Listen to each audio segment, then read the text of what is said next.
Welcome back. ગ્રામ પંચાયત ચૂંટણીને લઈને કોંગ્રેસનો મોટો આક્ષેપ। કોંગ્રેસ પ્રવક્તા હેમાંગ રાવલે મોટો આક્ષેપ કર્યો છે। ચૂંટણી પંચે પંચાયતોને સમરસ કરવા નિયમો નેવે મૂક્યા। ફોર્મ જે પ્રકારનું બનાવાયું તે કાયદાની વિરુદ્ધ છે। એવા પ્રમાણપત્રો માંગવામાં આવ્યા છે। ચૂંટણી સમરસ થાય।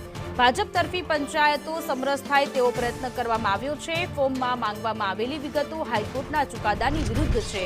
પોલીસ વેરિફિકેશન માંગવામાં આવે છે। આવકનો દાખલો માંગવામાં આવ્યો છે। પ્રમાણપત્ર વિના ફોર્મ ન સ્વીકારતા હોવાનો આક્ષેપ કરવામાં આવ્યો છે।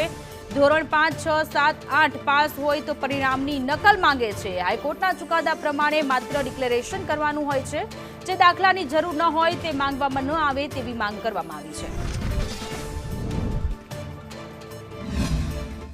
ફોર્મ ભરવા અમે જઈ રહ્યા છીએ ત્યારે ત્યાં ચૂંટણી અધિકારીઓ માર્કશીટ અને એલસી એ બધું માંગે છે, બરોબર।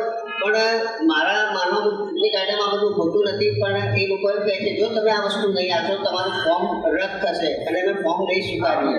તો આવા બધા કાયદાના લીધે અમે આ ફોર્મ નથી ભરી શકતા। અત્યારે વેકેશન છે, ક્યાં રિઝલ્ટ ગોતીશું આ લોકોને પહેલાં જાણ કરવી પડે। ચૂંટણી પંચે જે ફોર્મ બહાર પાડ્યું છે અને એની અંદર જે ઉમેદવાર પાસેથી માહિતી માંગવામાં આવે છે, પ્રમાણપત્ર માંગવામાં આવે છે, એ ગામડાના ગરીબ ઉમેદવારો પાસે એવા કોઈ પ્રમાણપત્ર માટે એટલી બધી દોડાદોડી કરવી પડે અને એવા પ્રમાણપત્ર કાયદાની વિરુદ્ધ છે।